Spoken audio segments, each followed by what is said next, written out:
Que en la mesa del comedor no podamos hablar ni de política ni de religión, habla muy mal de nuestra capacidad para discutir con quienes piensan diferente. Que nuestras abuelas, con su sabiduría, por supuesto, para que no peleemos en la mesa, lleguen a la conclusión de que son temas tan difíciles que, mijita, es mejor no hablar de eso, no vaya a ser que de pronto es que este primo es un poquito revoltoso, un poquito mamerto, y pues usted sabe que el abuelo es un poco conservador, un poco godo, y pues sale de repente alguna muy atea, y resulta pues que del otro lado hay una muy camandulera, y entonces esto se vuelve un lío. Y simplemente la conversación, incluso en el seno de nuestras familias, se cierra. Porque hablar con quienes piensan diferente nos cuesta mucho y llegamos a la solución de simplemente callar. Yo crecí a las afueras de Bogotá, en una zona semirural que de día era espectacular para cualquier niño, llena de árboles, llena de perros, pero en las noches era oscura y era solitaria. Y tengo el recuerdo de que mi principal pesadilla por muchos años era que yo dormía y en medio de la noche había una toma guerrillera y que mis papás eran secuestrados. Y esto se veía nutrido, por supuesto, por las imágenes típicas que todos como colombianos crecimos con ellas, de guerrilleros secuestrando, narcotraficando, reclutando menores, generando procesos de violencia sexual incluso dentro de sus propias filas. Y esa pesadilla estaba ahí llena de imágenes, nutrida además por lo que fui aprendiendo en el colegio, que de pronto algún día tuvieron ideales, pero que por el camino con el narcotráfico los prendieron todos y son una banda de narcoterroristas. Y esa gran pesadilla se convirtió de repente en mi trabajo, porque en enero de 2012 me invitaron y me sentí muy honrada de hacer parte de la delegación de gobierno en la mesa de conversaciones de La Habana. Y de repente ellos, que habían sido durante tanto tiempo mi pesadilla, se estaban volviendo mis interlocutores, con quienes yo tenía que tratar de tener una conversación entre personas muy diferentes para tratar de buscar un acuerdo. Y esa experiencia me permitió empezar a ver que hay herramientas para poder hablar entre los diferentes y que es posible llegar a acuerdos incluso entre quienes piensan diferentes. Y quisiera mostrarles que esas herramientas sirven, no solo en un proceso de paz, sino en esa mesa del comedor para poder hablar con el primo, con la tía, con el abuelo. La primera y más importante, que hay que pararse en los zapatos de los demás. Hay que oírlos, hay que entender cuáles son sus miedos, en qué piensan, cuáles son sus intereses, cuál es el grupo dentro del que están, cuáles son las diferencias que hay dentro de ese grupo. Y por supuesto eso es fácil cuando uno se puede relacionar de alguna manera. Una mamá que sabe el amor que siente por un hijo.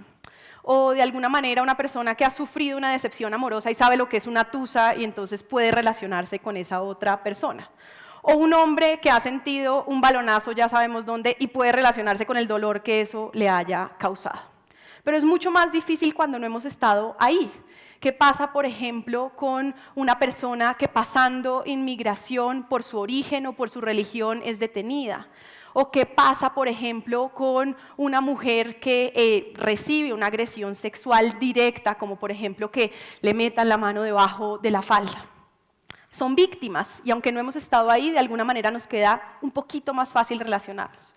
Pero quizás el caso más difícil es cómo ponerse en los zapatos de quienes han sido radicales, de quienes incluso han hecho uso de la violencia, de aquellas personas que nos parece que sus ideas son tan condenables, que sus métodos son tan condenables que nunca podríamos pararnos en los zapatos de esas personas. Y ese fue un poco el proceso que inició para mí cuando viví 1 año y medio en La Habana trabajando en esta mesa de conversaciones en el proceso de paz. Y recuerdo cuando recién empecé a ir, tenía un pequeño diario, lo tengo todavía guardado y iba a escribir lo que pasaba cada uno de estos días del año y medio que pasé allá. Y solo tengo escrita la primera página. Y la primera página es el primer día que salí a correr por las mañanas. Vivíamos en un conjunto, en unas casas en las cuales de un lado del laguito estaba la guerrilla y del otro lado estábamos nosotros. Y yo salí a correr por las mañanas y en mi primera vuelta me encontré con Iván Márquez, uno de los comandantes de esta guerrilla, en la bicicleta. Y llegué a mi casa rapidísimo a escribir, me acabo de encontrar con Iván Márquez en la bicicleta. Pánico. Y luego en la tarde, después de que habíamos terminado una de las reuniones internas de trabajo, fui a un hotel cercano, iba a comprar un agua y me encontré con otro de los comandantes, Marcos Calarca, tomándose una cerveza. Y llegué rápido, Marcos Calarca tomando una cerveza. Y el segundo día fue un día de trabajo en el cual yo tuve que encontrarme con unas personas que eran otros seres humanos, que pensaban, por supuesto, de manera totalmente distinta, pero en donde ya no escribí nada más en mi diario, porque lo que había era un interlocutor con el cual yo tenía que tratar de buscar un acuerdo. Y fue muy interesante para mí cuando el 2 de octubre, después de que muchos de nosotros que habíamos trabajado en esto, supimos la noticia de que había ganado el no a la aprobación del acuerdo final, luego de un proceso democrático y transparente.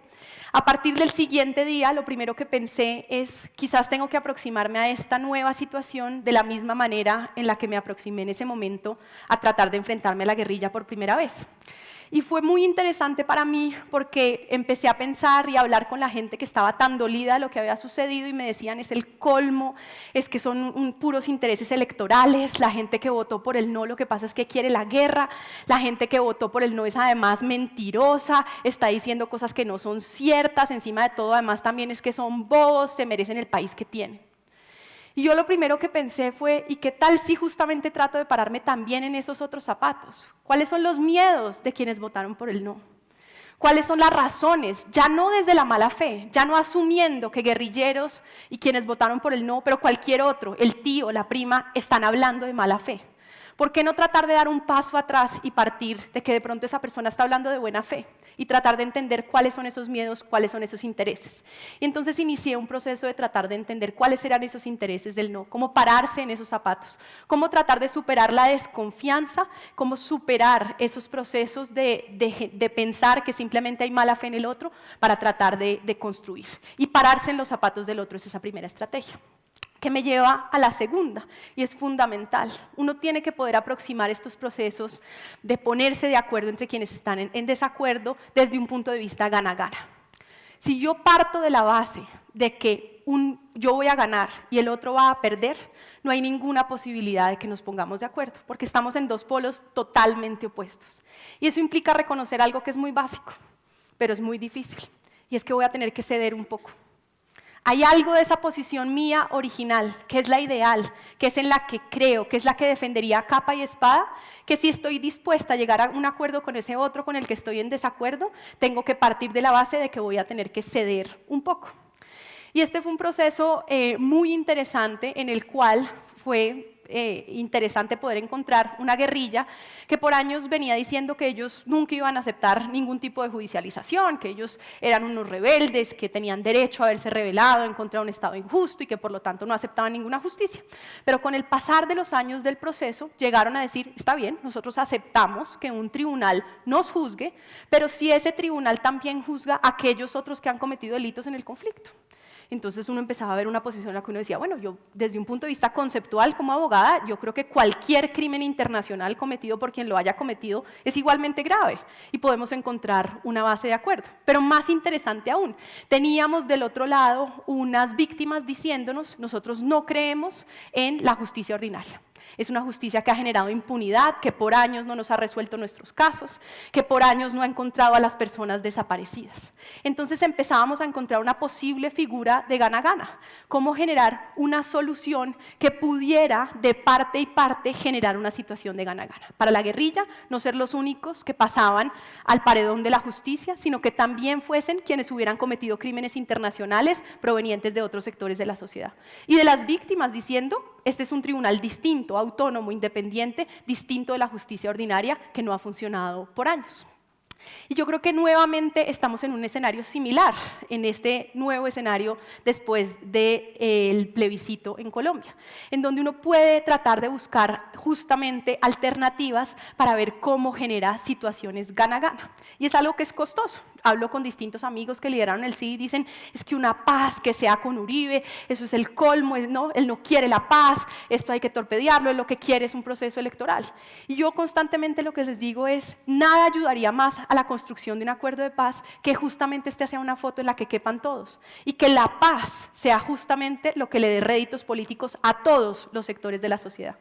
Nada sería mejor para Colombia que distintos sectores encuentren en la búsqueda de ese nuevo acuerdo aquello que les dé réditos políticos, incluso electorales.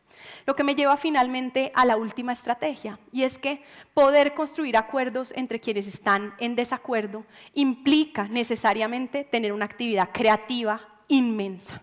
De lo que se trata es de poder asegurar que uno ya no está viendo simplemente polos opuestos como si fueran las únicas alternativas posibles, sino que uno inicia un proceso constructivo, creativo, para poder buscar otras alternativas. Y eso fue en lo que yo más trabajé a lo largo de ese tiempo que estuve en La Habana, cómo tratar de entender al otro, insisto, pero luego a partir de ahí, cómo buscar una alternativa distinta. Y les doy un ejemplo que fue muy interesante. Al inicio de la discusión del punto de víctimas en La Habana, las FARC decían: yo necesito que quede claro que nosotros nos rebelamos en contra de un Estado injusto, represor, y que por lo tanto la culpa original es del Estado.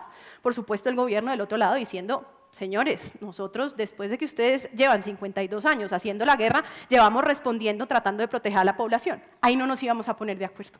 Son dos visiones completamente distintas de la historia de este país. Y llegamos a una fórmula alternativa, justamente creativa, que permitió que el diálogo avanzara. Y fue decir: bueno, traigamos a 12 historiadores y tratemos de ver si esos 12 historiadores se ponen de acuerdo en una única historia del conflicto armado colombiano, pero si no, dejemos que escriban sus informes. Y luego de 3 meses llegaron 12 informes sobre la historia colombiana.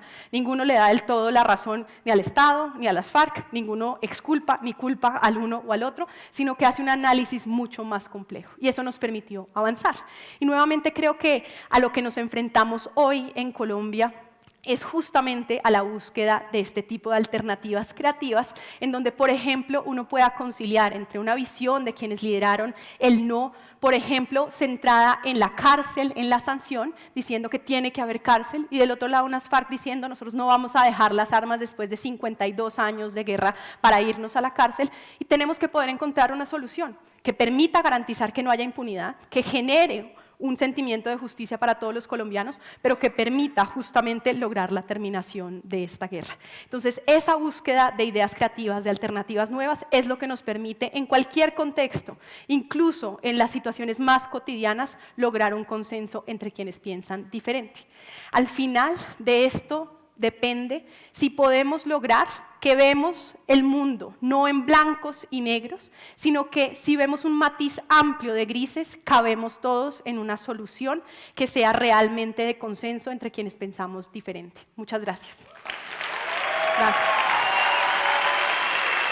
Muchas gracias.